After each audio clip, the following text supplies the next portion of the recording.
പ്രിയപ്പെട്ട പ്രേക്ഷകരെ, നമ്മുടെ സംസ്ഥാനത്തെ പലവിധமான പകർച്ചവ്യാധികളൊക്കെ പടർന്നു പിടിക്കുന്നുണ്ട്. ഇപ്പോൾ ഒരു വീട്ടിൽ ഒരാൾക്കെന്ന നിലയിൽ ജലദോഷവും ചുമയും പനിയും ഒക്കെ ഉണ്ട് ഓരോ വീട്ടിലും.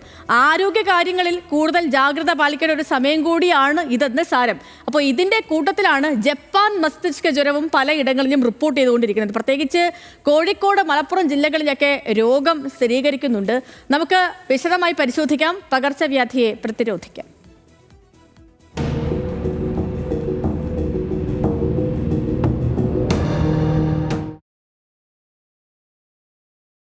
ഞാൻ ഈ പറഞ്ഞതുപോലെ ഈ പല പകർച്ചവ്യാധികൾ ഉണ്ടെങ്കിലും ഈ ജപ്പാൻ ജ്വരമൊക്കെ നമ്മൾ കൂടുതൽ ശ്രദ്ധ കൊടുക്കേണ്ടവയാണ്. ജപ്പാൻ മസ്തിഷ്ക ജ്വരത്തിനെതിരെ ഈ മാസം മുതൽ കോഴിക്കോട് ജില്ലയിലെ 1 വയസ്സിനും 15 വയസ്സിനും ഇടയിൽ പ്രായമുള്ള കുട്ടികൾക്കൊക്കെ സൗജന്യ പ്രതിരോധ കുത്തിവയ്പ് നൽകുകയാണ് ആരോഗ്യവകുപ്പ്.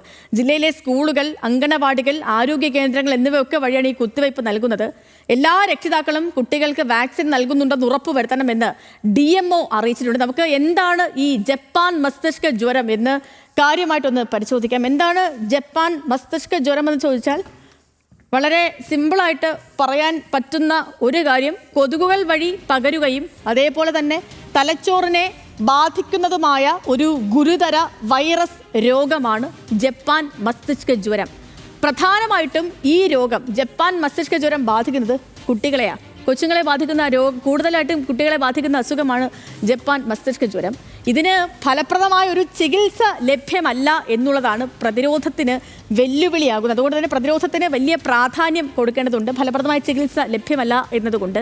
ഇനി ഇതിൻ്റെ ലക്ഷണങ്ങൾ എന്തൊക്കെയാണ് നമ്മളൊന്ന് പരിശോധിച്ചാൽ നോക്കൂ. കടുത്ത പനി, നല്ല പനിയായിരിക്കും, കഠിനമായ തലവേദന ഉണ്ടാകും, ഛർദി ഉണ്ടാകും, സ്വഭാവത്തിലൊക്കെ വ്യത്യാസങ്ങൾ വരുമായിരിക്കും, ഭയങ്കര എപ്പോഴും ഇറിറ്റേറ്റഡ് ആവുന്ന ഒരു രീതിയൊക്കെ നമുക്ക് പ്രകടമാകുമായിരിക്കും.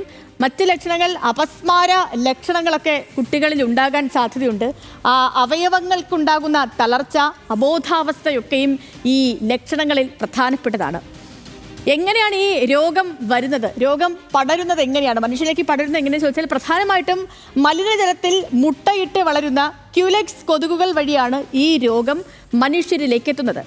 പന്നി, അതേപോലെ കന്നുകാലികൾ, ചിലയിനം ദേശാടന പക്ഷികൾ എന്നിവയിൽ നിന്നൊക്കെ ഈ രോഗാണു കൊതുകുകളിൽ എത്തുകയും അതുവഴി രോഗമുണ്ടാവുകയുമാണ് ചെയ്യുന്നത്.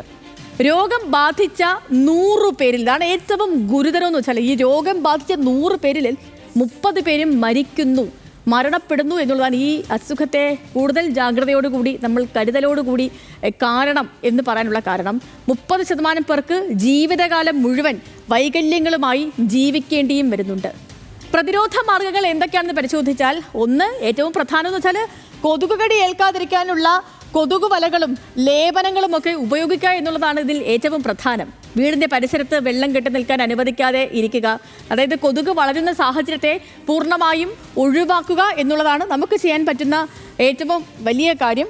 ഈ ഇങ്ങനെയുള്ള ഈ വീടിൻ്റെ ഫ്രണ്ടിലൊക്കെ തുറന്നു കിടക്കുന്ന പാത്രങ്ങളോ എവിടെയെങ്കിലുമൊക്കെ വെള്ളം കെട്ടി നിൽക്കുന്നെങ്കിലോ അതിനെയൊക്കെയും ഇല്ലാതാക്കുക എന്നുള്ളതാണ് പ്രധാനപ്പെട്ട പ്രതിരോധ മാർഗ്ഗങ്ങളൊന്ന്. പിന്നെ മറ്റൊന്ന്, പരിസര ശുചിത്വം പാലിക്കുകയും അതേപോലെ തന്നെ കുട്ടികൾക്ക് കൃത്യസമയത്ത് വാക്സിനുകൾ നൽകുകയും ഒക്കെ ചെയ്യുക. അപ്പോൾ ഇങ്ങനെയൊക്കെ ചെയ്താൽ, ഈ പ്രതിരോധ മാർഗ്ഗങ്ങളൊക്കെ സ്വീകരിച്ചാൽ നമുക്ക് മാക്സിമം ഈ അസുഖത്തെ മാറ്റി നിർത്താമെന്നാണ് ആരോഗ്യ വകുപ്പ് പറയുന്നത്. നമ്മളിപ്പം ഈ വലിയ അസുഖങ്ങളൊക്കെ വരുന്ന സമയത്ത്, ഇപ്പം ഒരു പകർച്ചവ്യാധി, നമുക്ക് കോവിഡ് കാലത്തൊക്കെ നമ്മൾ സ്വീകരിച്ച ഒരു മുന്നൊരുക്കവും കാര്യങ്ങളൊക്കെ ഉണ്ടല്ലോ, അത് പിന്നീട് വന്ന അസുഖം, അമീബിക് മസ്തിഷ്ക ജ്വരമാകട്ടെ, അതേപോലെ തന്നെ ഇപ്പോൾ ഞാൻ ഈ പറഞ്ഞ ജപ്പാൻ ജ്വരമാകട്ടെ, ഇപ്പോൾ ഈ രോഗങ്ങളൊക്കെ പടർന്ന് പിടിക്കുന്ന ഘട്ടങ്ങളിൽ കുറച്ചും കൂടി ജാഗ്രത പാലിക്കണമെന്ന് ആരോഗ്യ വകുപ്പ് പറയുമ്പോൾ നമ്മൾ അത്ര കണ്ട് അതിനൊരു പ്രാധാന്യം കൊടുക്കാറില്ല. പക്ഷേ നമ്മൾ അത് ജാഗ്രതയോട് തന്നെ കാണണം. കാരണം ഇതിന് ഈ കോവിഡൊക്കെ പോലെ തന്നെ ഇതൊരു പ്രതിരോധ വാക്സിനൊന്നും ഇതിന് ഇപ്പോൾ ലഭ്യമല്ല.